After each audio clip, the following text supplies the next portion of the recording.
All right. Hello, folks. Thanks for tuning in to the latest episode of Vinyl and Vision. Here we are with episode 104. Today's very special guest is Sean Pryor, guitarist of Intercourse from Connecticut. Intercourse is a noise rock hardcore band. I got to see Intercourse perform opening up for Piss Jeans at the Space Ballroom in Hamden, Connecticut, I believe it was. Very cool space, very cool spot, and they were a great show. It was a great show to see. Intercourse has a new album out currently called Halo Castration Institute, available through Learning Curve Records. What you're listening to is the first track off of that album, Where Losers Go to Die. At the end of the episode, I will include a short clip of another song off of that album called I Need Saturday Off So I Can Play a Teenager's Basement.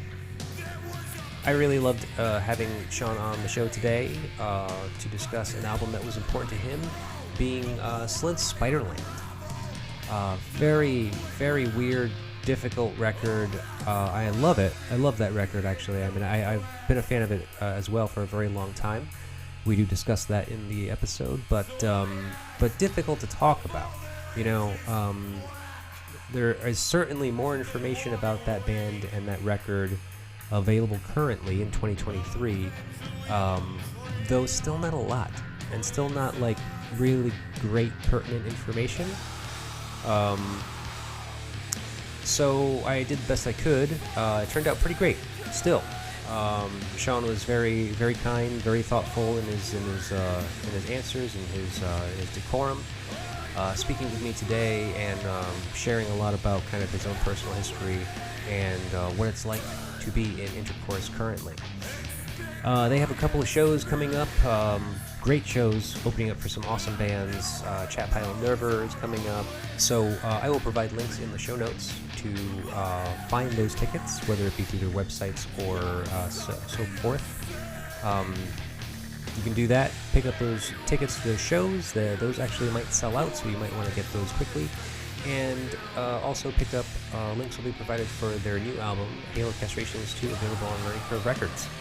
If you care to know a little bit more about us and what we do here at Psychic Static, please go to www.psychicstatic.net and make a purchase at that website. Anything that is available through there, merch, records, bunch of stuff is available through that website, and it all goes to funding the show and making this possible. So we would really appreciate that. We thank you very much, and enjoy. Hi, Sean. How are you? I'm doing well. How about you? Doing okay. You're in Connecticut. Which city are you in? I'm actually in Massachusetts. I'm just outside of Worcester. Oh, okay. Yeah. But the band is you're in Intercourse, and Intercourse is from Connecticut, correct? Yeah. So I used to live in Connecticut. I'm born and raised there. I moved to Worcester in like early 2019, I think. Okay. Yeah. Oh. Yeah, me and Pete, the bass player, moved up here in like early 2019. Actually, before we were even in Intercourse. You moved up to where you are outside of Worcester. Mm-hmm. Yeah. So you said you were originally from Connecticut? Mm-hmm. Yep. Which city were you in? Were you born in, raised in? I was born in Manchester, Connecticut, but I grew up most of the time in East Granby, which is right by the airport. Is the only way I know how to describe it, where people know where I'm talking about. Yeah. Okay. So so what was that like growing up in that area?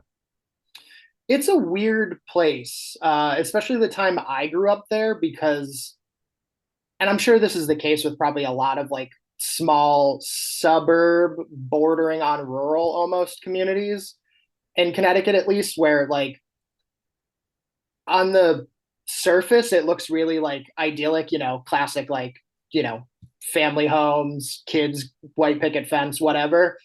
But at least growing up there, like as I started to leave, I'm 30. So by the time like I was starting to graduate high school and stuff, there was a lot of like drugs running through the school, which I think from what I've heard from a lot of people in Connecticut seems to be the way that it goes in the suburbs. So it had this kind of like weird dichotomy where you look at it on the surface and it's very like idyllic looking. It was a small school. Like I graduated with like 80 something kids. Oh, wow, that is small. Yeah, I think it's the smallest public high school in the state, I want to say. Sounds Like like it. Granby. Yeah, so I grew up with like very few people and like even smaller as the grades went on. And just every couple of years you hear like, oh, this kid, got arrested, got into drugs, whatever. It's like a running cycle. Hmm. Yeah, yeah. Well, yeah, I guess that is common, pretty common. I mean, it's not my understanding, or at least not my experience, but I mean, I definitely have heard that some of the more white collarish or high blue collarish family neighborhoods tend to, for some odd reason, uh, what's the word I'm looking for? Not promote, but it like Yeah. draw in a lot of drug use for some reason. It's weird. Yeah, it's always something that I've wondered about. And like, I don't know. I always had like I'm assuming all the kids that like, had after school activities and stuff like that were probably doing all right. It's the kids that like don't have the money to like keep up, at Hmm. after school activities. Like they, single parent house, they don't have somebody who can pick them up from soccer practice. I think it's that kind of thing that like the boredom sets in. Yeah. No direction either, Yeah, exactly. Like, or lack of direction, I guess. yeah, that seems to be the way that it goes. It Hmm. doesn't, it's weird. Like half the people I feel like I went to school with are just like straight and narrow, like, go to college, get a job in an office, like real just normie stuff. Like, nothing wrong with that. But and then the other half, it's just like, yeah, we never saw that kid again. It's really weird. Hmm. Okay. Well, let's get into your history. So, what was your household like growing up? For sure. Yeah. So, all that to say, like, I grew up in a single parent household in a condo, like, Hmm. so I definitely didn't have the prototypical experience, I feel like, of a lot of people that lived in my like general area. With that whole thing, I was always just pretty much left to my own devices. And for me, that was like, hanging out and listening to bands and stuff. I'm young enough where like I had like pretty unfettered access to like, the internet Hmm. from probably like late middle school on. So for me, it was just like every day get home from school and it was just like deep dive on music like all day, every day for me, pretty much. Yeah. And all kind of self-guided? Like, did you have anyone that was kind of introducing you to anything and kind of like turning you on to music? So it's weird. My parents, like, I started getting into music like even before that. Like, I was probably like 12, 13 when I first got into like, I think the first bands I really got into as a kid were like Nirvana and REM. And those are two bands that my parents liked because my mom is fairly young. She had me when she was like 25. So I was born in 93. So like by the time I was born, all of that stuff was already like popping off. So by the time I got into it in like the early mid 2000s, my mom was like, "Oh yeah, I know all this stuff. You should listen to this. You should check this out." So that was like a big one for me, my mom. And I had a couple of friends at the time who like were similarly like into music. So there was a lot of like, "Oh, have you heard this band? Have you checked this out?" type of thing. Yeah. No siblings though, huh? I have a younger brother, but it's funny. Not really a huge like music guy like I am. Grew up Hmm. in the same household, but like he just wasn't as into it. Like the first concert I ever went to, I think I was like 12, and the first one he went to, he was like, I don't know, like 21 or something. Okay, but he's younger than you. How much younger is he than you? He's 3 years younger than me. Oh wow. So it was a pretty significant time period that he was not trying to get involved in music at all. Yeah, yeah. He had, I don't know, maybe it was like seeing me get into it. He was like, "Oh, I'm not going to do what my older brother did," uh, Sure. which is probably good for him that he's not a touring musician. It's funny. A couple weeks ago, he told me he was like, "Oh, I went to go see the Red Hot Chili Peppers, and I think I want to play bass." And I looked at my phone and I was like, "After seeing everything I've done as like a DIY musician, you want to get in on this racket at like Yeah. 25, 26, however old he is?" Yeah, yeah, right. That's weird. Yeah, he's maybe a glutton. Maybe he Yeah, he just kind of I don't know. I don't know what else he's interested in, but I mean, it's nice to have a passion. It's cool that he's interested in it, but yeah, I probably just similar to you, I would probably say you might want to just kind of consider a hobby. Yeah, Yeah. I was like, buy a video game console, do anything. Don't play music live, whatever you do. Right, right. Well, I mean, Like like play music too, I mean, go ahead and get the instrument, play something, play along with covers and whatever kind of makes you happy. But yeah, don't try to pursue it as a career. That's not a great idea. yeah, yeah. I was like, I'll give you whatever you need. You need a practice amp, you need a crappy old bass. I'll give you whatever you need. Please don't do what I did. Yeah. Well, that's very nice of you to be a very good influencing big brother. Yeah, yeah. I'm just hoping to steer him in the right direction. Yeah. Well, okay. I hope wish you well on that as well because I know from my own experience it's not a great one. Yeah, So, for sure. um, so yeah. So now I asked you on to speak about an album that was important to you, Yeah. and so you chose Slint's Spiderland, Yes. Yeah. which knowing at least one of the bands that you're part of, like Intercourse currently is your most current project and your most Yep. current band. It seems like a weird choice, and Yeah. because the music that Slint made on Spiderland specifically is not a very obvious kind of connection to what Intercourse's music is like. And I know that influence does not necessarily mirror art. Yeah. Okay. And in most cases, it isn't obvious. So I don't think that it's weird in that situation. But I mean, with this being said, I mean, what do you think that this album rubbed off on you? So yeah, that was the thing that I was trying to think about when I was trying to pick an album because I ran through like, my list of favorite records of all time. Sure. I was like, there's plenty of these that I love. I know every song, like the back of my hand, but I can't honestly say that it's influenced the way that I approach music or the way that I write songs. Hmm. And I was trying to think of records that were maybe formative in my early years. And I was like, do I still listen to these records a ton? Like I mentioned, like being really into like Nirvana and REM. Nirvana is like one of the reasons why I picked up guitar, which I think is, true of a lot of people. Sure. I can't say that I'm like, I get into the car in the morning and I'm like, oh, I got to listen to In Utero right now as a 30-year-old. Like it's obviously like its impact is huge on me, but Hmm. it's not one I find myself continuously listening to. Sure. And I think I picked this record because it hit that sweet spot where I'm like, I still listen to this record. It was huge on me when I first heard it. And it's still a record that like, I don't, primarily what I write in the band is music. I don't write lyrics really. And I'm like, my instrument is guitar. So that's the way that I write songs. Hmm. And this is a record that I look at and I'm like, oh yeah, I can hear a lot of the way that I like approach guitar, the way that I approach songwriting on this record. Really? Okay. Yeah. From what you were saying, the way you were describing that experience, especially your when you're saying you write, Mhm. it sounds like you write stuff aside from what you do with Intercourse. Is that true? At this point, like I used to a lot more than I do now. I think we're more, at least in Intercourse now, we're more of a like well-oiled machine where it's like a lot of what all of us do has been Intercourse for at least the last like year or two, I want to say.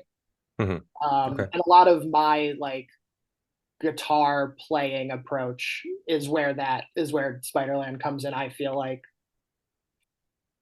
at least in the songs in the band that I have written. Yeah. So I write as far as writing the music in Intercourse goes, it's kind of a free for all. I think everybody kind of does it, and then Rick comes in and writes all the lyrics. Um, yeah, Rick Tarek. yeah, sorry, yeah, You call him Rick for short. Okay. Just wanted to yeah, be clear because yeah, yeah, yeah. all right. Well, so let me share this quote with you. Britt Walford says of Brian McMahon, two of the members of the Mhm, band, obviously, and basically the backbone of Slint, mhm, which has been corroborated by David Pajo, yeah, the guitar player of the band. So Britt says we were listening to a lot of music, but usually separately. Jad Fair was a big one for me. The Frogs, AC/DC, The Stooges, Suicide. He was listening to Neil Young and Nick Drake's Pink Moon. End quote. So can you tell me about some other things that have influenced you for the making of the last Intercourse record, Halo Castration Institute? Yeah, absolutely. That's really interesting that they say that because I sort of feel like when we all get into a room together to write songs or to, polish off songs that have already been written, that does seem to be like the same kind of thing that we all do, where someone will come in and be like, "Oh, I have a bass line and it reminds me of this band." And like, I know our bass player Pete, big Brian Cook from Botch, and Russian Circles and These Arms Are Snakes, huge influence. So he'll come in with that perspective, and that's the thing that we all really enjoy, but maybe are not the musical influences we draw from. So it sort of has that same vibe where everyone's pulling from different things Hmm. to sort of create this amalgamation of a song. Yeah. Right. So what would you say are some of your influences that that kind of like you look to for Right. guitar work? Yeah, for me, some of my biggest guitar heroes are not always necessarily. I always feel that pull between like who's a great guitar player and who's like an interesting guitar player. And I Mm, tend more often than not to go for who's interesting over who's like, technically proficient. sure. So a bunch of my huge influences, especially in this band, have always been noise rock. I know we sort of straddle the line between like heavy hardcore stuff and noise rock, but my perspective is always like people like Steve Albini is a huge influence on me. Dave Pajo's guitar playing is huge for me. My first like original, and you won't hear it at all in Intercourse, was Johnny Marr from the Smiths. Was one of those as a kid where I was like, oh, I need to figure out how this works. I need Hmm. to, yeah, I really need to like strap in and sort of understand how he writes music. Yeah, yeah. So that was that more of like at least the Johnny Marr thing, Mhm. was that more of like when you were learning and so that you kind of like were trying to figure out the maybe the basics of guitar playing? Yeah, yeah, definitely in high school when I was a lot younger, I was huge into the Smiths, like late high school, and I was like, I've been playing guitar for a couple years, but not in any way seriously at that point. And I was like, I had heard the Smiths, and I was like, oh, I have to. I think a lot of musicians have this thing where they hear something that they haven't heard before or in a way that they've never heard before and like instantly want to like tear it apart and find out how it works. And that's how I Hmm. felt the first time I heard a lot of Johnny Marr's guitar playing. Yeah, yeah. And I guess maybe as an early learner, not just you specifically, but Mhm. anyone that's kind of getting into an instrument, you kind of want to emulate. You find someone that you want to kind of basically figure out exactly how they do it and then sound like them even. Big time. Yeah, that was huge for me. Especially in that period. It was for me, it was all like classic alternative bands at that time. I was really into like Sonic Youth and Dinosaur Jr. and the Pixies at that point. Hmm. And the Smiths are like a logical progression to that. And I'm sure if there were any surviving like old demos of anything I had written in high school, it all just sounds like worship of those couple of bands. Hmm. Yeah. So you think your playing and your writing has progressed significantly and like very drastically from that to where you are now? Yeah, I think so. I think in the last couple of years, I think I've definitely I feel like there's a point where you turn a corner and you, at least in growing up, getting older, you feel like, oh, I don't feel like an amateur at this anymore, or I don't feel like I'm doing this for fun. I feel like I maybe it's a confidence thing. I'm like, oh, I know what I'm doing. I know how to approach this. I know how things happen, and I think a lot of that, um, at least for me, removes a lot of that like conscious thought where you're like, I have to sit down and I have to figure out what I'm writing right now. You can kind of put that part of your brain on autopilot and sort of like know that no matter what happens, like you'll figure something out. I think Hmm. is where I've gotten to in my songwriting, at least in the Yeah, last yeah. couple of years. And you've also kind of developed your own sound, would you say? Yeah, I think so. Or at least I like to think so. Um, I think in a lot of ways, at least someone like me who writes music, I'm sure it's probably true of people who write lyrics as well.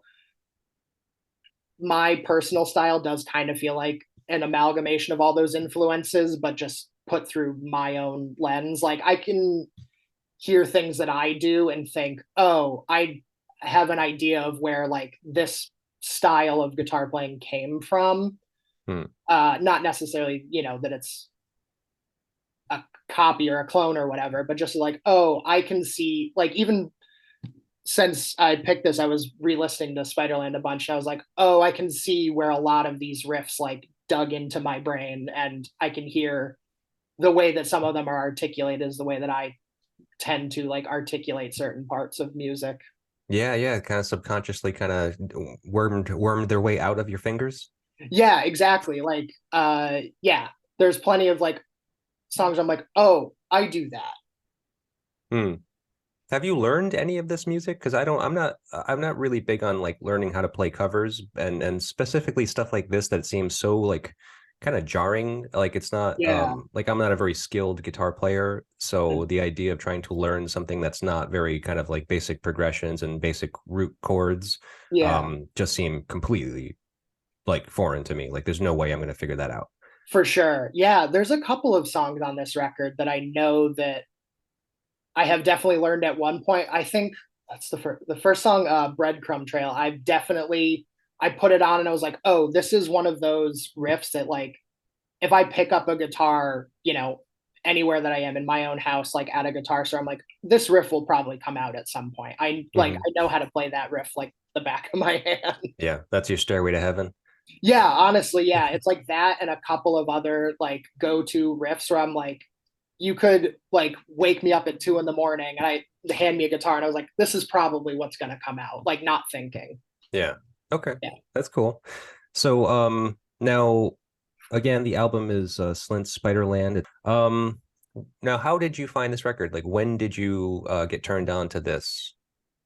This record for me was a big record in college. I want to say like early college, like freshman, sophomore year, something like that. I had right at the end of high school, I had started to get into punk in the way that, a lot of people do, where, those classic bands like Misfits, Black Flag, Descendants, stuff like that is what I first started to get into after moving through like a lot of indie rock stuff. Hmm. And a lot of my musical journey for me has been primarily like online, which I think is like, a relatively recent phenomenon, is just like being in music forums or, just talking to people on the internet and like, what are the classic albums like in indie alternative punk music? And this album came up a lot. Mm. And I was familiar with this band through like I've been a real like obsessive about Steve Albini's work, and I know he produced the first Slint record. So as soon as someone was like, "Oh, you should really listen to Spiderland," I was like, "Oh, why do I know that band name?" And I was like, "Oh, first album produced by Steve Albini. Yeah, I'll definitely give this band a shot." Oh yeah. Okay. So wait, so did you hear Spiderland before you heard Tweez? Yeah, yeah. I was actually like, I had listened to Tweez like much later. I think I had a harder time finding it at the time, Hmm. Okay. like in the early 2010s. All right. Well, now it should be said, 2010s. 2010s is when you think you found Tweez, but you found Spiderland before that. No, sorry, other way around. I think I ended up listening to Tweez like after college. So I graduated college like 2015 ish. Oh, okay. Wait, but so you already had heard Spiderland, Mm-hmm. like Yeah, yeah, freshman year, kind of early college years. yeah. Um, that's weird that it took you so long to get Tweez, especially with the internet being prevalent. I mean, like Yeah. there was no streaming service at that time to kind of just. I don't have it now, but I remember Spotify became a thing. Like I was like a sophomore or a junior in college. And in that back then it was like in beta, you had to have like an invitation code. So back then it Oh, was okay. still like you got to buy it on iTunes or Oh, right, right. Yeah. Or Napster, kind of like download it or something. Yeah, exactly. Yeah, you have to acquire it Right. somehow. Wait. So what years were like what year did you discover Spiderland? Like, that early college time? Yeah, it must have been around like 2011, 2012, I think. 2011, 2012. Okay. So a little over 10 years ago, 11 years Mhm. ago, something around that. And so the band had already been disbanded Mhm. for another 10 to 20 11 years, years by something the like time you that. discovered this album. Yeah. Hmm. It's because I think it should be said, it's pretty kind of common amongst the research that I had been doing about this album that the when this album came out in 91, Hmm. uh to very little acclaim. Like Yeah. this thing has been growing as a word of mouth thing. And I think I know that I read specifically in some articles that probably because of that, at first, word of mouth, it was released, the band broke up, so they didn't do any touring on this album. Hmm. And the word of mouth thing was picking up, and then of course with the introduction, or at least the growing use of the internet, Yeah. that became another outlet for them to kind of keep their reach growing further and further. So like you were one of those examples of like somebody that kind of found them due to like the internet. So that's Yeah. pretty cool. Yeah, I think it's really interesting that time in at least the internet. It feels very recent but also very distant in the sense that like obviously social media had existed at that point, but like there was still music forums and like areas where you could just talk to people about topics like that feels like it has gone away a little bit Hmm. since social media. It feels like bulletin boards, chat boards, all that kind of stuff has kind of gone away a little bit. But it was a really interesting time to just sit there with people and discover stuff that like you never would have heard, or I never would have heard of otherwise. Because from what I remember, I think a lot of it's been demystified now, but from what I remember getting into that band and at that time, there was very little information about them. I know there's been like a documentary and they've gotten back together and done like, big festival shows and stuff since then, but at that point they Mhm. were that album really felt like it had like a mythic status. Like Oh yeah. this unknown band dropped it, disappeared, no one talked about it hardly for years, and then suddenly it's one of the best records of the 90s is how it felt. And like even though all those people have gone on to do other well-known bands, Hmm. it still felt relatively like quiet and unknown at that point. You're right. Yeah. Yeah, and like that's kind of a big thing that's in debate amongst people that talk about this album, because a lot of people talk about this album and write about it, and I don't know. I think my idea of what maybe kind of happened with them was that, like, because the members of these bands went on to go into some other notable projects, um, I feel like that had something to do with it, because maybe a little bit of like the intrigue that people have about whatever project it was that they went Yeah. on to, whether it was like, fans of Tortoise, whether it was fans of Palace Brothers, whether it was fans of the Breeders. You found out about those members and you were like, oh, well, what did these people do before? Or like it's just that connection where you end up buying records and you kind of like, start to piece the names together, be like, oh wait, this person was on this album. Yeah. When then like and then of course like meeting and talking and touring, I feel like, Right. they probably got mentioned amongst people, especially amongst, popular musicians, that like, oh, hey, this guy's playing in this band tonight, and he was actually part of this old band, Slint, back in the day. Yeah. Like, and then kind of like be like, well, I got to listen to their record, and then probably pick it up just because of association or whatever, like I feel like that's kind of something that had something to do with it, but not entirely. Yeah. Yeah, I do I think it does seem anyway like a genuine case of like organic word of mouth, like a whisper network of have you heard this? Have you heard this? Like one of those things where like they tell two friends and they tell two friends. Right, right. At least that's how it felt like at that time. I don't know like what someone now like getting into that record in 2023 would experience, because there's just, I think there's been in that time a lot of myth making, and there's been a like there's been a documentary about them now, like all Hmm. those like you can probably find most, if not all of those members, like on like Instagram, and like ask them about the album if you wanted to. But Hmm. yeah, back then it was like, you know, relatively unknown, from, or not unknown, but like cult classic, I guess you could say. Yeah, yeah, mythic. Like it was hard to find information about it for sure. It still Yeah. is. I mean, I had a hard time doing the research for this album. I was just like, kind of came across the same things all the time, and nothing Mm. that seemed kind of like stuff that I like to use. I like to use all this like kind of maybe outsider information, like kind of like really Yeah. deep seated stuff, either about the making or the interpretation of the lyrics, something like that. Yeah. And yeah, just not a lot to go on with this record. Still, even though that they have the documentary, I watched the documentary, Mhm.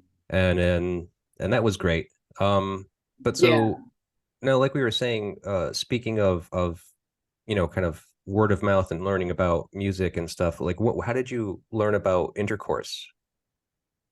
So I learned about Intercourse. Connecticut's a really small state for music. It's really, I don't want to say insular, because that sounds like it's gate kept, which it really isn't. But at least when I was first starting to get into like going to DIY shows and stuff, there really are only like 10 active bands in the state at any given time. It is what it feels like. Hmm. And because of that, I feel like this is probably universally true of every like DIY scene. Every drummer's in like 5, 10 bands, because no one wants to play drums, it seems. Yeah.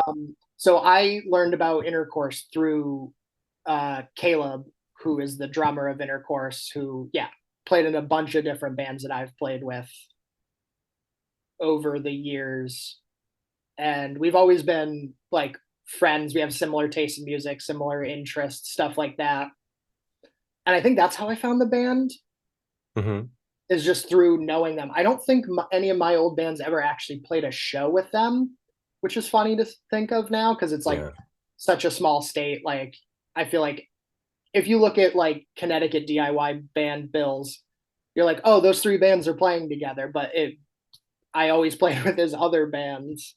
Yeah. And you were rolling in like the same circle, like the bands you used to be part of were also in the similar kind of hardcore noise vein. Yeah, so the band that I was in before Intercourse is a band called Maneva. We were like screamo meets post rock, I get post hardcore, post rock type of thing. Hmm. Probably the best way that I can describe it. Okay. Um, and the funny thing about Connecticut is that like the way that it seems to work, at least the way that I've always noticed that it works, is like if you're heavy bands, there's just a heavy band bill, and if you're like not heavy bands, that's the bill that you go on whenever Okay. like a show is thrown, or like a bigger touring band comes through. And so it could be a show where it's like, oh yeah, there's a hardcore band and then a black metal band and then like my band. It was never like, oh, there's the black metal show, there's the doom show, just Hmm. because it's so small. Like if you threw a probably doom only show in Connecticut with locals, I don't know if anybody would show up, or you get like 5, 10 people in the door. So there Sure. was kind of like, oh yeah, if you like screamo, you probably like hardcore, you probably like doomier stuff. All those bands will go together, and so that's sort of like the circle that I've always rolled in, is like the heavier side of bands in Connecticut. Hmm. Okay. Which interesting. So it's kind of like mixing it up out of necessity more so than like just out of like, taste. Yeah, it has always been that way. I left Connecticut in 2019, but I still am there regularly and play shows there regularly. It seemed like the younger generation of kids, like probably 5, 10 years younger than me, are really into hardcore now. So there like kind of is a hardcore scene in Connecticut now for Hmm. the first Okay. time in a while. Yeah. But before that, it was really just like a hodgepodge of bands playing with random other bands that like I think really the only thing they share in common is like volume level and use of distortion. Sure. Yeah. Well, I mean, that's cool. I mean, I'm glad to hear that it's developing into something. I mean, it's always kind of interesting to kind of get an idea of what another music scene is like, especially Connecticut is very, very mysterious to me. I mean, I'm not that far. I'm in Rhode Island, Yeah. and only just recently have I been hearing about Connecticut bands. Hmm. Intercourse, Grizzlor, Oh yeah. uh, fuck, I was just wearing their shirt yesterday. Killer Kin. Oh, Killer Um, King's great. Yeah. yeah, Hell yeah. yeah.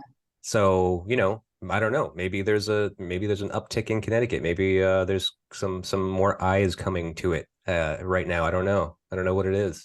Yeah, I mean, I hope so, honestly. Like there are a lot of great bands from Connecticut like that are still doing it, which is awesome.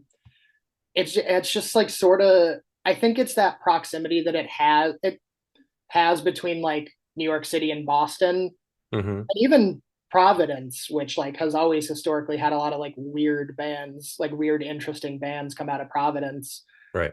But I think it's far enough away or close enough rather to all of those things, and it hasn't for a long time had like a core musical identity that it feels like the flyover state of New England a lot of the time.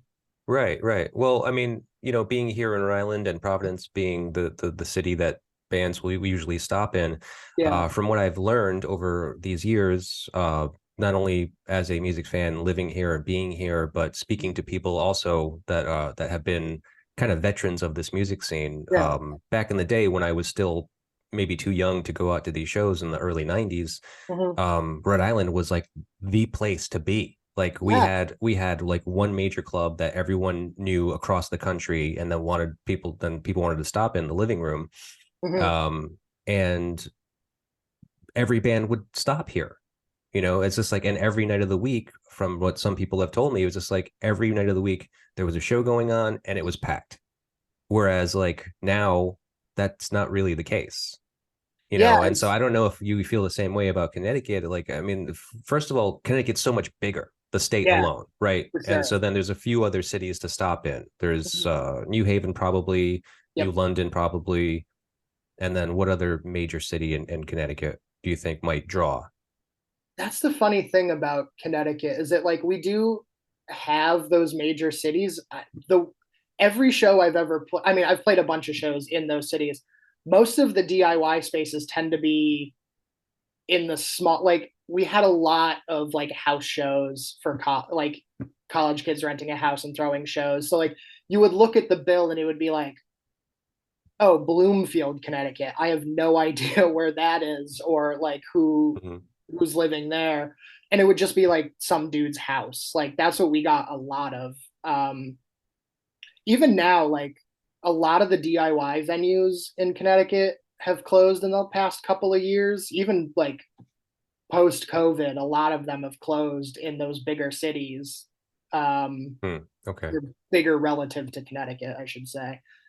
So it's a really weird state. I don't feel like it operates in the way that most other states do, where like it rallies around like, oh, like you're saying, like Providence is like, yeah, most of the shows would take place in Providence, or I live in Worcester, a ton of shows take place here, or Boston, Right.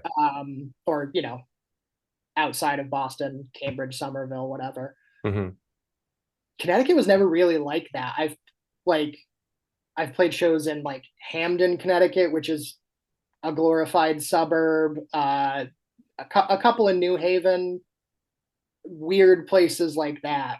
Hmm. It's sort of this odd vibe where it doesn't tend to rally around like a specific venue, a specific space. Right. Yeah. It's really weird. It's a weird place to grow up in like a DIY scene. Yeah. Okay. All right. Well, now what year was it that you joined Intercourse? First show I played with Intercourse, I was a fill-in member, and that was in 2019. Okay. And then full on, I think was like a year later. Okay. So you're fairly new. Was the new record the only one you've been on so far? No, I'm on the we have three records. I'm on the second and the third one. Oh, okay. All Rule right. 36, and then Halo, the most recent one. Right. Mhm. Okay, cool. Um, Great records, by the way. Thank you. Um, I got really confused because I was like looking over the discography and I thought that the new one was on Reptilian Records, but it No, was only yeah, the the second one, previous was it? one. Yep. Yeah. This most recent one is on Learning Curve. Okay. All right. Yeah. Cool. Um, Now let's see. We were gonna move on. We're gonna go over the album, Slint, Yeah. Spiderland. Awesome. Before we get into the first song, I have another quote here to share with you from Britt Walford. Mhm. Says, Dave started writing a couple songs in previous band Maurice with Mhm. clean guitar, and then somehow Ethan Buckler and I had an idea to do a clean band that just sort of sounded like nature. That was our concept. Asked to clarify what it means for a band to sound like nature, he adds, almost sounding like pine trees or something is the best way I could describe it. Just being very sort of resilient sounding, like fresh plants. Mm. I think that So makes a lot of sense. As soon as he said, "Oh, like nature," that instantly made sense to me. I didn't even need him to necessarily clarify. yeah, I think okay, there's a lot of that, and a lot something that I try to take from that band a lot is space. There's a lot of space in their music, hmm, and I feel like, at least from my writing, something that I've tried to actively avoid is filling all possible space, which I feel like is a natural tendency of a guitar player, is like I have to be doing something at all times, whether it's, rhythm stuff or a cool like lead part. Something right, that I've tried to take from this album a lot is you don't have to necessarily be doing anything, or like if you have something interesting, that's enough. It doesn't right, have to be huge and overblown. and consistent and like kind of like all the way through. Yeah, exactly. Right, Like, right. So I mean, considering or keeping in mind that quote that I was sharing with you, is there something that you think of when you think about writing for Intercourse? Like something an objective, like something that you were trying to achieve necessarily. that's interesting. I know a lot of people that do. I don't necessarily feel like I've ever had that impulse. I feel like I talk to a lot of people in bands, or a lot of creative people in general. Even when, like, so I went to film school, is what I went to school for, and you get that too, where you get people who like come out with like a mission statement, like I'm trying to do X, Y, and Z with my art. I've sort of never felt that way. I've sort of just felt like I have an impulse to do this, and I trust that impulse.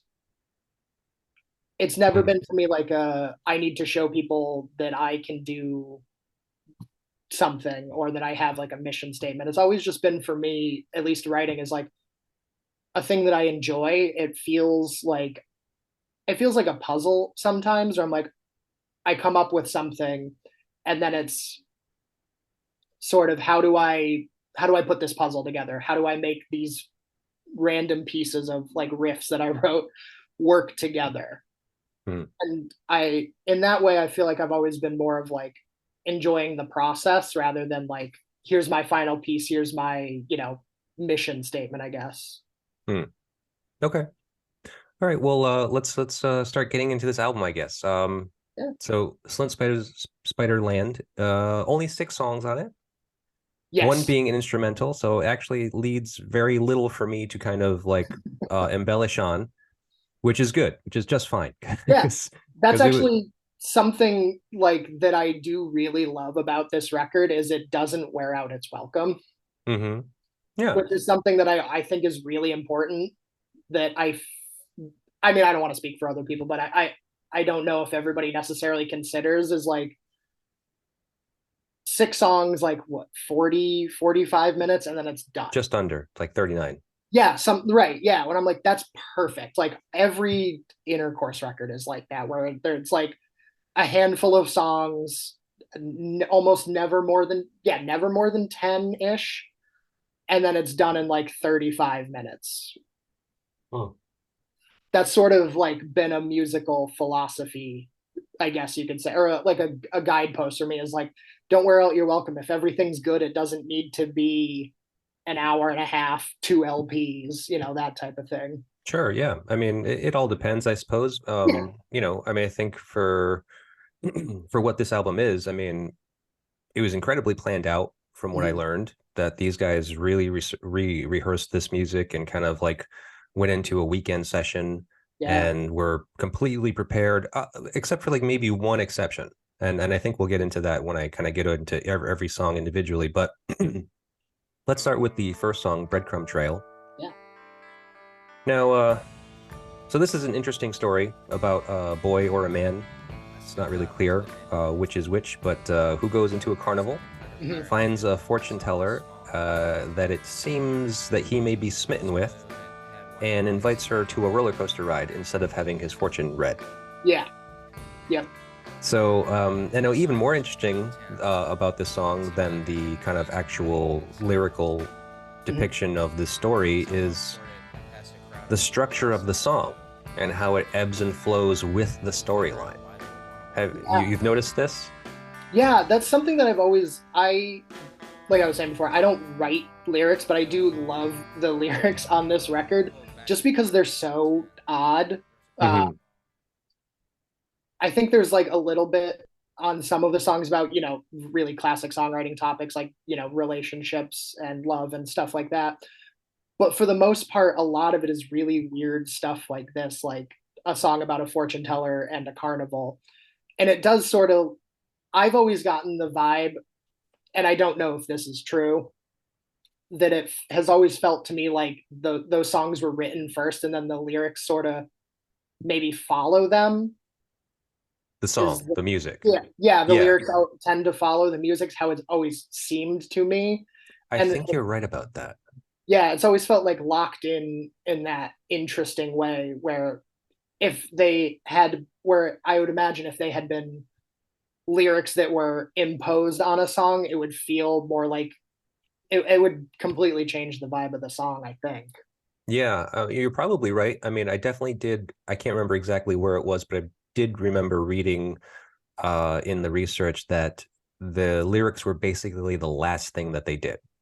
So, considering the amount of rehearsing that they did per song, and then lyrics coming in at the last minute, essentially, that would Mhm. make sense. And then I think that would mean you're correct. Yeah, yeah. Well, that's good to know. That was always the vibe that I had gotten. Yeah, yeah, and it's so weird that you think that like you you liked the lyrics of this record. I mean, like I remember my first listening experience. I listened to this back in I want to say it was probably early 2000s that I heard this record Mhm. because I'm older than you. I'm 44, Okay. 43. So I remember 19, 20 years old-ish for Mhm. me kind of hearing about Slint for the first time. A roommate of mine actually was from the Chicago area, Oh, and okay. I remember she had a Tweez record, Mhm. and I remember thinking it was so cool, like just like this kind of iconic look of the Saab, Yeah. grill on the front cover. So I picked that up first, and then I bought Spiderland shortly after that, I think, Mhm. and I guess I kind of was I guess I was a little misunderstanding. I was kind of confused by it. Like and like the Yeah. lyrics are so weird because not like the first album was a better, representation Right. of lyrics and songwriting really, but I mean the spoken word kind of aesthetic of the lyrics on this song Mhm. and the majority of this record, I never even knew what he was saying. Yeah. I didn't read the lyrics until, doing the research for this record to speak with you. Right. Right. Yeah. I think something that I generally look for in lyrics or even vocals in general is is honestly stuff like this, and maybe it is because this record is really formative for me. Is it I tend to go for, like I was saying before, like what's interesting rather than maybe what's like technically proficient, and just someone like mumbling these like at the time, like listening to it, like half understood like phrases here and there. I was like, oh, I have to like understand what this is. Hmm. It like scratches an itch in my brain where I'm like, I need to know how this works. I need to know how they did this essentially. Right. Oh, okay. Well, weird. So you picked up all of the stuff that I just explained to you kind of just from your own listening. Yeah, I've listened to this record a ton, and there's definitely a few songs where I like where I don't put as much of a emphasis on the lyrics or trying to figure out what they're about. Hmm. Like I was just listening to it recently, and I was listening to we'll probably get to it, but Nosferatu Man, and I've always been really smitten with that guitar part, and just this week reading it, I was like, oh, these are not lyrics that I paid attention to at all, at least in that song. Yeah. Okay. Well, I mean, speaking of Nosferatu Man, that's the next song. So why don't we go ahead and get into it? Yeah. So from what I have, according to genius.com, which I know is not necessarily what people love to refer to, but it's where I could find some information. The lyrics of Nosferatu Man were heavily inspired by the film and contain vampire-like and horror imagery and fuses its themes. Um, so now, you've already said this on a couple of occasions, but I know you're not the singer, and so maybe you don't have any insight into this, but what do you think inspires your vocalist, Tarek? Yeah, that is something I can speak to a little bit because him and I both share a love of like reading nonfiction a lot of the time. One thing we bonded on like super early in my tenure in the band was read the author John Ronson. I don't know if you're familiar. No, sounds Uh, familiar, but I don't know why. he wrote the big ones that most people know that he wrote are The Psychopath Test and Men Who Stare at Goats. Oh, okay. But yeah, he's a nonfiction writer and he has this tendency to just sort of implant himself into these odd niche groups like psychopaths, or in the case of the Men Who Stare at Goats, like former like I want to say FBI or CIA, I don't remember which one. Hmm. He has this tendency to sort of, as a journalist, insert himself into these really odd, strange situations. My favorite book by him is this book, Them, um, which came out in the late 90s, I want to say.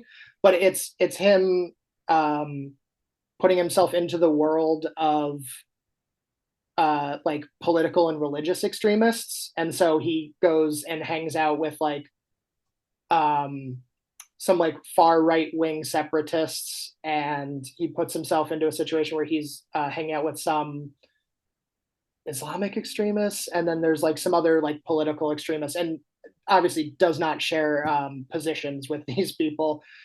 But I don't want to speak too much for Rick, but I think that is definitely a position I've noticed a lot in our songwriting is like I'm gonna like I'm going to insert myself into this situation or what have you, into these like potentially like real world situations. We also share a similar, um, and maybe this is like what I was saying, like sort of the oddness of Connecticut, a similar cynicism, I guess you could say, for DIY. And I Hmm. think those are two big things that show up in our lyrics quite a bit. Yeah, yeah. I think that is pretty clear. Cynicism in general, maybe not necessarily, from my perspective, at least as an outsider listening, not necessarily about your scene or about Yeah. Connecticut, but kind of a general disgust or apathy for maybe some kind of American cultures in general.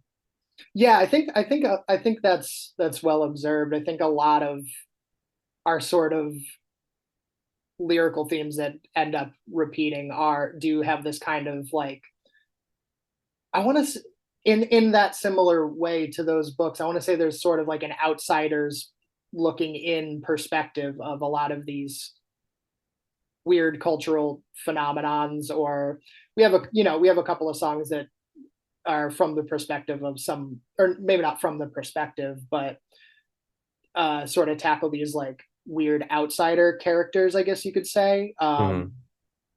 And I think a lot of that comes from those books and like just growing up with this natural like cynicism, I think, towards a lot of that like in-group behavior that like DIY kind of fosters. Sure. Yeah. Okay. Yeah, that makes sense. I mean, I think it's great. I think it's kind of a really interesting kind of humorous take, you know, because Yeah. obviously a lot of it is kind of like a kind of a wink and a nod kind of delivery Yeah. and some of that.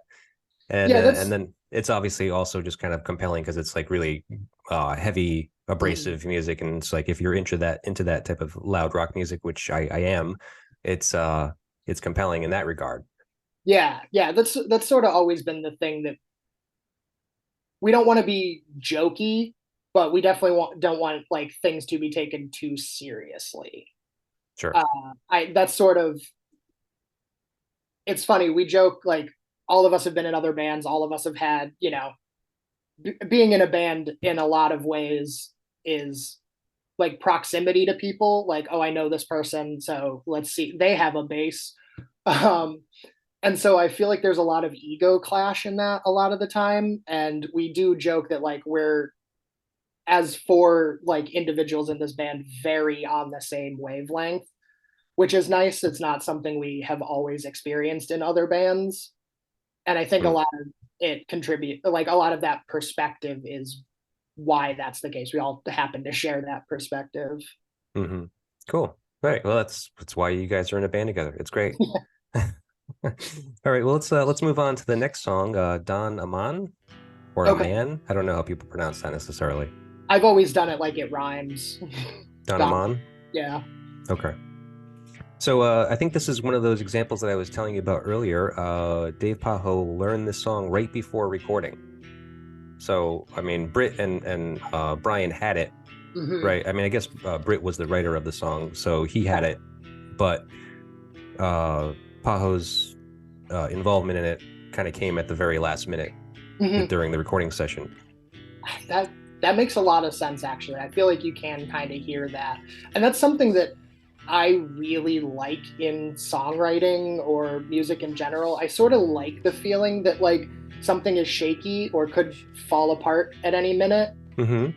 That's something that I've really always gravitated towards. I think that's a natural like thing that I think a lot of people like in that grew up listening to punk like really like Sure. is Yeah. that feeling that like this is not polished, like this is very raw, this like could fall apart at any moment, is something that I've always like really liked. I think um the replacements record Let It Be is really like that. it, Mm-hmm. Oh it yeah, has this that's very much like yeah, it has this feeling that like, oh, these songs could fall apart at any second. And I feel like this song sort of has that as well. And I've always sort of felt that way, so it makes perfect sense that like it was very new to Dave as he was recording it. Yeah, yeah. And it kind of adds for an intimacy, like a level of spontaneity that kind of becomes compelling. I mean, because even if you don't know that, I mean, you can, you know, knowing it now, maybe you can hear it more if you kind of listen for his guitar part specifically, because it's, you know, it's like when it's the basis of all punk, really. You know, like Yeah, how the majority of punk bands that start a lot of the times some of those young punk bands they didn't know how to play their instrument really even before they started to play out and eventually record. So that's kind of what I mean by that kind of initial you know intensity of that creation of that thing.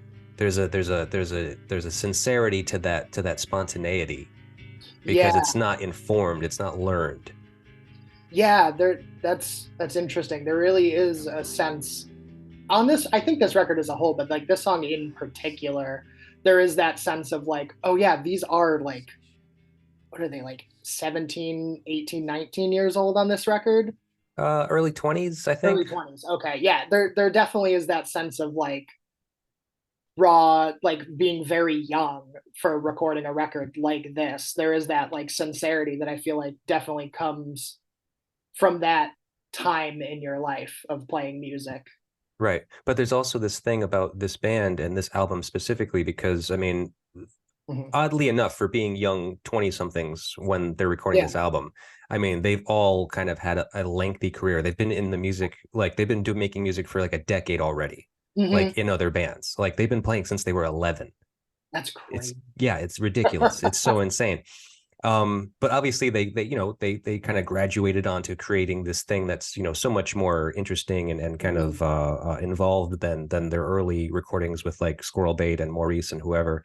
Yeah, Um, but um, but I guess it's that like I was saying before, the even though like the majority of this record was so rehearsed, it was so kind of like ready to be put down, yeah, that a little thing of like kind of incorporating somebody who didn't have something for the song yet to kind of just be like just throw them into the thing, yeah. like like right into the fire, just like just do it, just do something, wing it, Mm. like that's kind of a intriguing thing, and it's very strange that it's contrary to their aesthetic. I mean, like Britt and Brian being the primary songwriters, to to allow for that looseness into this project, like after being so rehearsed, it's kind of it's a very strange thing for them to have done, but to Yeah. good results.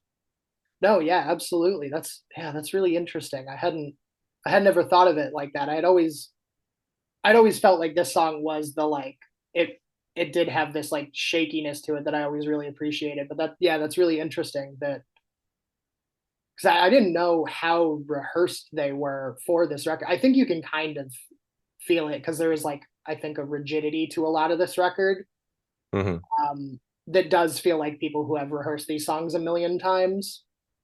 But yeah, the song doesn't feel that way, and it is sort of I think like kind of the centerpiece of the record in a lot of ways, which is Sure. interesting. Yeah, probably even realistically track wise, because it's like the Yeah, end of the A side, if you were listening to this on vinyl. right. Yeah, yeah. It is interesting that they would allow that to sort of be that resting place in the middle of the record. Yeah, yeah. So now also in addition to this song, Brashear recalls, Todd Brashear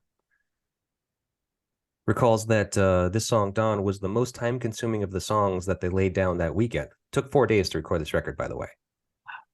Um, what do you think was the most difficult task for Intercourse during your sessions for Halo Castration Institute? That's interesting. We are lucky in the sense that a lot of our recording process has gone very smoothly. Um, Similarly, I think when we recorded Rule 36 a couple of years ago, maybe not 4 days, but I think collectively like a week that Mm-hmm. record was recorded. Um, but on the most recent record, I would have to say probably the last song was probably the most like time consuming, challenging because that song is essentially one riff that progressively slows down, Hmm. which was something that we had practiced that riff and gone, "That's a cool idea. We should do that." And then when it came to record it, we were all like, "Oh yeah, this is going to be like work because we've been practicing this riff as is." And so slowing it down progressively, and like slowing down the click track was like a real challenge, I feel like. Oh, but so because you were recording to a click as well, so that kind of adds to some disruption in the recording process, because I don't even know how you would do that. Yeah, I mean, would the from, engineer have to literally turn like the BPMs like down as you are going, as the tape's rolling? from what, yeah, we recorded it digitally. So from what I remember, obviously this is like we recorded that record like a year and a half ago at this point. From what I remember, it was like, okay, we'll get through the song at this amount of BPM. There was a lot of stopping and starting in that song, so there are places where you could naturally just drop the BPM on it. Okay. But the way we recorded it was we didn't record it live, so it was drums first, which pretty common for a lot of recording. Hmm. So doing live tracking, but so it was basically like, all right, we'll play it at this BPM. We'll slow it down by X%. I don't remember what it was. It was basically until it was no longer feasible to keep time in that BPM. Hmm. It was a Okay. real like we had the idea for it, and it was a real like in a lot of ways a real like studio creation to get it to work. So it was really just like punching in for those individual parts in a lot of ways, and playing at a slower BPM that, I mean, most of our songs are pretty fast. So playing at a BPM that slow was really counterintuitive for, I think, all of us. Okay. Wow. Weird. Okay, I'm gonna have to listen to that again a little bit more thoroughly, or kind Yeah. of intimately, and kind of listen for that now, because Yeah. I don't think I picked up on that. Yeah. Yeah. It's luckily, I think it came together well enough that it doesn't feel as choppy and as I sort of remember it being like when we recorded it. Yeah. Okay. Cool. Very interesting story. I like that.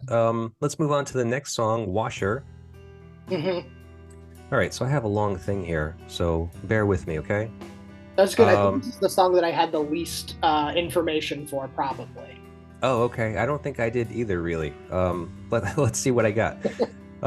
According to songtell.com, this is a song about saying goodbye to a loved one and embracing the unknown and uncertain future. The lyrics tell a story of someone who is leaving, and the narrator is trying to be strong and comfort the other.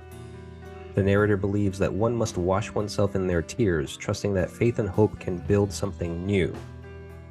The song is both a lament and a comfort, suggesting that no matter what happens, the feelings of love and connection will always remain. Hmm. Now, I'm starting to remember this song and a lot of the stuff that I had read about it. Hmm. Um, there's also something about like suicide. There's also something about this song being like this kind of like suicide note. That's interesting. That I would have. That seems like one of those things that may, if I were to guess, came from that like myth making of the record, Mm-hmm. Right. where it feels like for a long time this band was like relatively like unknown in that way. Where I feel like on the internet, at least, there's a lot of, oh, this is a song about maybe suicide and who knows where these band members are now type of thing. Mm-hmm. I feel like was a very popular way of like contextualizing lost, well, maybe not lost is the right word, but sort of unknown music and even like other forms of media in that part of the internet. Yeah, yeah. No, I think I know what you mean. A lot of stuff that has been left up to interpretation, and over these years, everyone kind of chiming in with their own take on this and like whatever. And then plus the mystique of the band itself, no one having, for the longest time even known who the band is, never seen, haven't been able to see them live, never, not knowing where they are necessarily. Yeah, there's probably a lot of like, implying implementation of like, oh, maybe they died, maybe this was a suicide note and they killed themselves or whatever. Who knows? There's so much stuff that could have gone on. Yeah, that's sort of how I think about it, is that there probably was some myth making there where it was like, this is probably the most compelling story about this band I could tell. Mm-hmm. Okay. Yeah. Well, let's see. Keeping these ideas in mind, Mm. I know you are a fairly new member of Intercourse. Um, can you tell me about how you came to join the band and how you feel about being part of them now? Yeah, so it was 2019. I had only been living in Worcester for a couple of months, I want to say, at the time. And Caleb, who I was friends with, called me and was like, "Hey, we need a fill in potentially for these dates." So yeah, it was like 2019. It was like a fill in situation, and they were like unsure of the future of the band at that point. Hmm. From what I understood, like I wasn't super privy to a lot of that stuff, but shortly the after like probably like a year later, because obviously that was like mid to late 2019, everything went on hold for a good portion of 2020. I think by the time that like lockdown was over, we had all gotten together, um all four of us, because Pete and I lived together at the time, and we weren't sure if it was even going to be Intercourse at that point. We were just, because I think they were kind of burnt out. Hmm.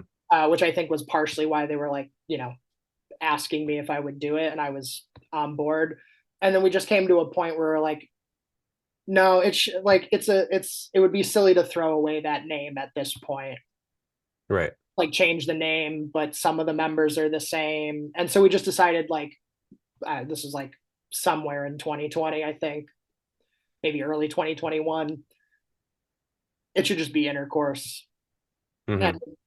And that was the period where we wrote Rule 36, and we wrote that record in it went by like very fast, which is how we were like, oh yeah, we are doing the right thing. Once we decided like, oh, it should be Intercourse, it shouldn't be like a new band with a different, aesthetic or genre. We wrote all of those songs in like literally like 3 or 4 practices. Whoa. Yeah. That's crazy. Yeah, I think it was like really like we clicked very quickly, and it felt like shaking off the cobwebs of like other stuff that we were doing maybe that we weren't satisfied with, or just the fact that like we had to be in lockdown for so long, that we were all like ready to go. Yeah. Oh, okay. And so how do you feel about being in the band now? Oh yeah, I love being in this band. This is my favorite band that I have been in. There's very little ego in the band, which is nice. We all seem to be on the same page about like what moves we want to make, and even about the songs that we like make together. I feel like this happens to a lot of people. That they're like, you'll come to the practice and you'll have an idea for a song, but not sure where it'll go necessarily. And you present it to the band, it sort of goes in a direction you didn't expect, and you sort of have that weird feeling about it. Mm. I don't feel like I've ever felt that way. I feel like we're all pretty locked in sync as far as like musically and aesthetically, like where we want to be, which is a great feeling. Every time we go to do something like, oh, we're planning shows, we're recording an album, we're writing an album, it always goes suspiciously faster than we think it will.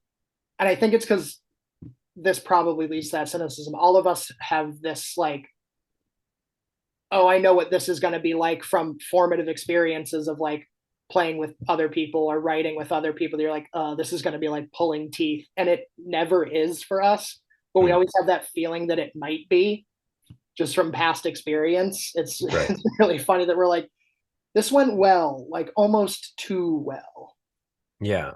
Well, that's great. I mean, excuse me. It's great that it is working out like that, and especially because I mean, you're a fairly new member to the band, and like you joined at a strange time, like just before the Yeah. pandemic, and then obviously have to go through a year of basically not being able to do anything together, I Right. guess, for the most part. And then so then you kind of pull through that, especially with what you're saying is like as far as like the band not necessarily even knowing if they wanted to kind of continue as this band.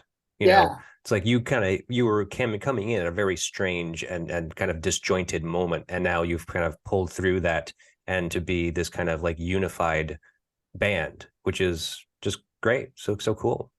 Yeah, it's really interesting the way it worked out for us, because the band that I was in before, we were active prior to the pandemic, like pretty regularly, like a couple shows a month. Even though Pete and I had moved away in that period, and it's weird, it just kind of stopped. Like there was never any formal like, I can't do this, like whatever. It just kind of fizzled out. And I think that probably speaks to like where everybody was mentally in that old band, where they were Mm, just kind of done and maybe looking for the next thing. And I think Intercourse at that time like was that thing that I wanted to be doing, even if I didn't know at that time like what it would be. right. Yeah. Okay, great, man. Well, look, we're going to get into more about your band and your experience with being with them in one of the next songs. The song coming up now is For Dinner, which is actually just an instrumental song. Right. Okay. So nothing to say about this song, just because the title alone doesn't give you much to work with, and then it's an instrumental, and I didn't find anything specifically about this song. Mhm. So the only thing to say about it really is that it kind of works as a great segue into the final song Good Morning Captain. Yeah, I think bridging the gap between those two things is really like a cool, interesting thing to do, especially when you have this record where there's only 6 songs, I believe. Mm-hmm. The original release, yeah, only 6. Yeah, yeah, it's a really interesting choice to make. Yeah, yeah. I mean, like we were saying earlier, first of all, the band, I guess, wrote in the liner notes of this album on the CD release that this should be listened to on vinyl. And kind of to what we were saying earlier, you know, with Don Amon being the kind of like perfect midpoint. Yeah, We started the B-side with Washer. You have For Dinner as this instrumental kind of like interlude between the last 2 songs. And then now we have the final song, Good Morning Captain. So again, I have another kind of long thing to read here for you. It's a quote from Brian McMahon. And it reads, coming of age in Louisville was not easy. For all the liberties we enjoyed as kids, there's not a creative class. I was just trying to figure out, how am I going to do this? My father's father was a musician, great guy, but didn't seem to have 2 pennies together. Once I started leaving to do tours, my parents were not happy at all. My dad in particular was like, this is a huge mistake. I have a brother 5 years younger. I'm not saying Good Morning Captain's about him, but those lines, I'm sorry, I miss you, are informed by leaving Louisville and him behind. I was thinking about my brother having to go through the same experiences as me when everything was just becoming too much. I didn't even remember being sick. That whole part is just a blur. And I think that is in regards to him actually getting physically sick after the recording of the vocals for this song. oh, okay. Yeah. Not only have I heard this interpretation of the song more or less being about Brian's brother, but also about a loss of innocence in some ways.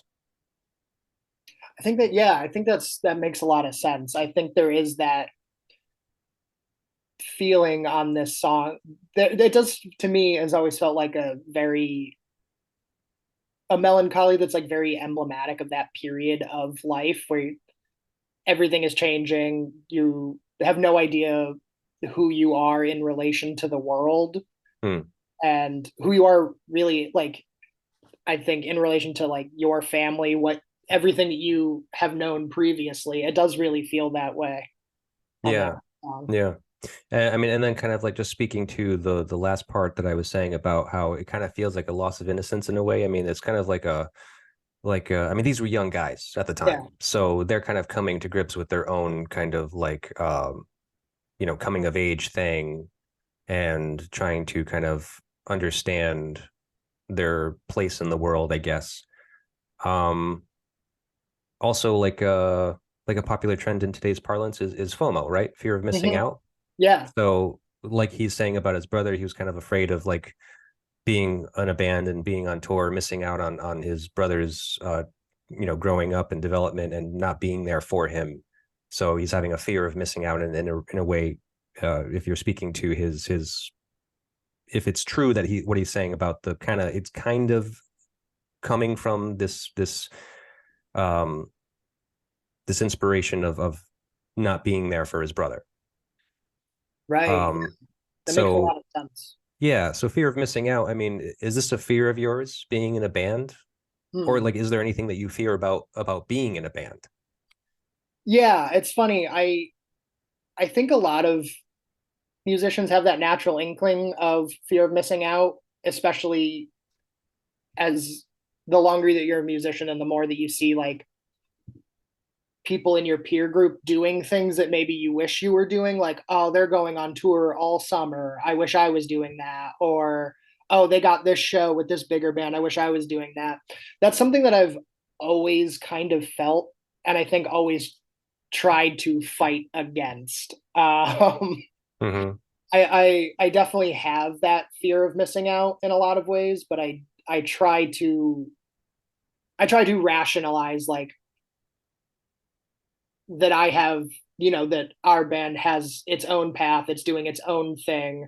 It's not going to look like what other people's progression is going to look like. It's definitely something that I have, and I try to rally against as much as I can. Sure.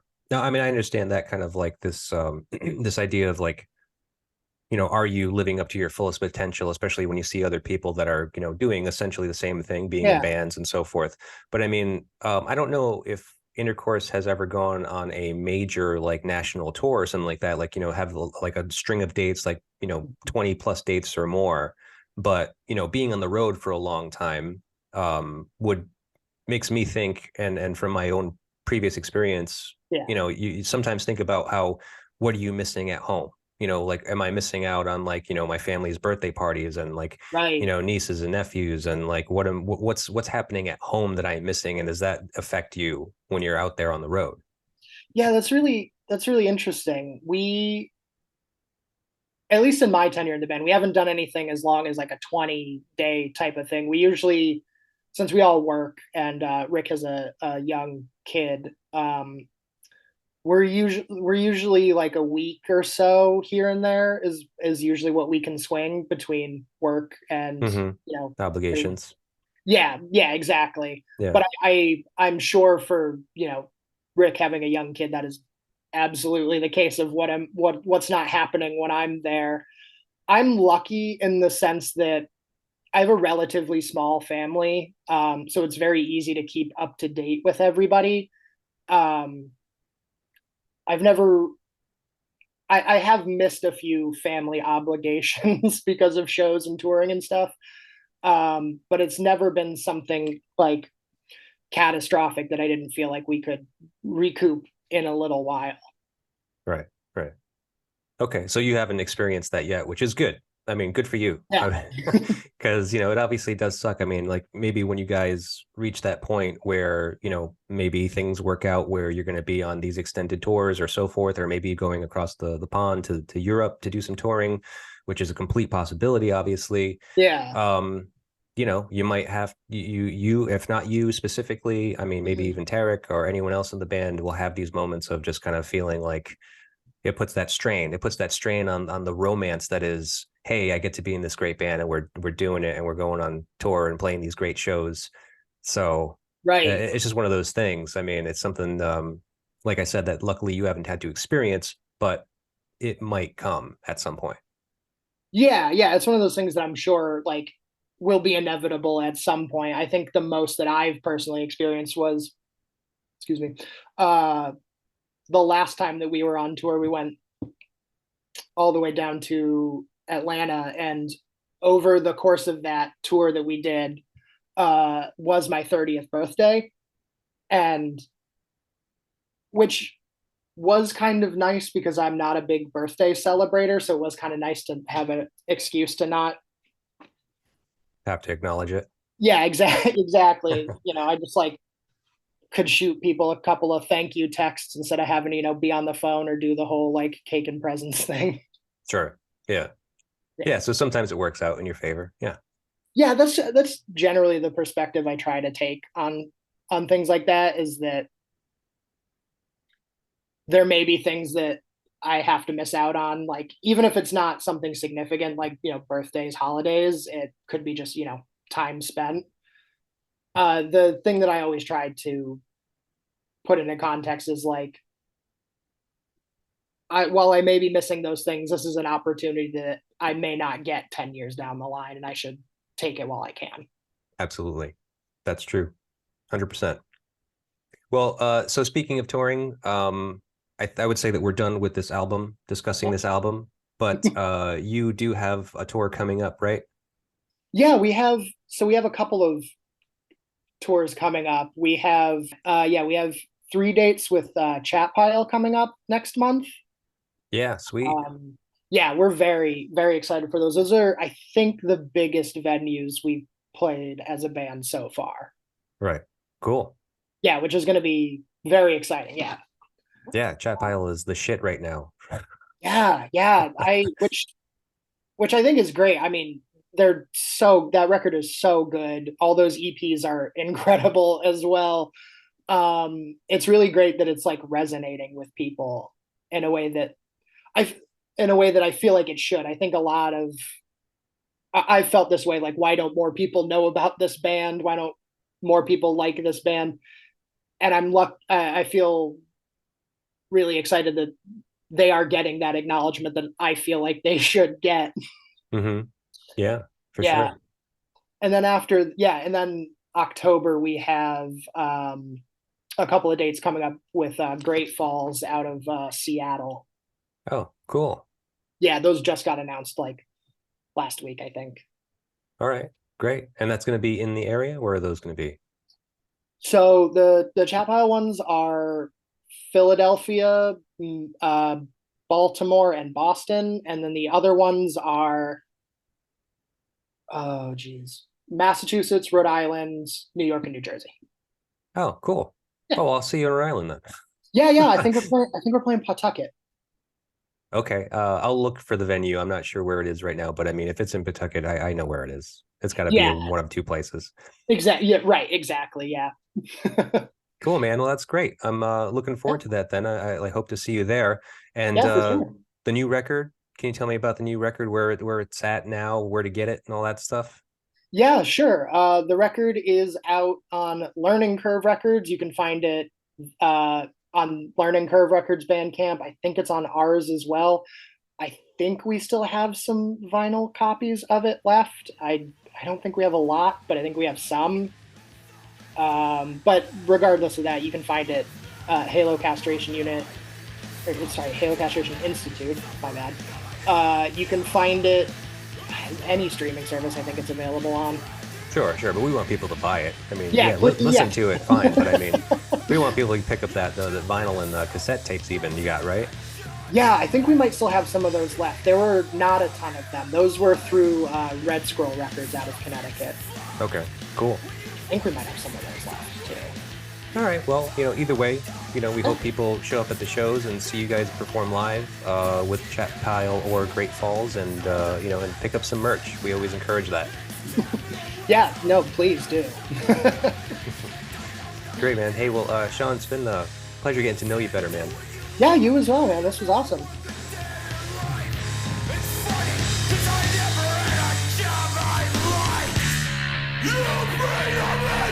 Vinyl Vision is a Psychic Static production. Theme song written and performed by Jeff Robbins of 123 Astronaut.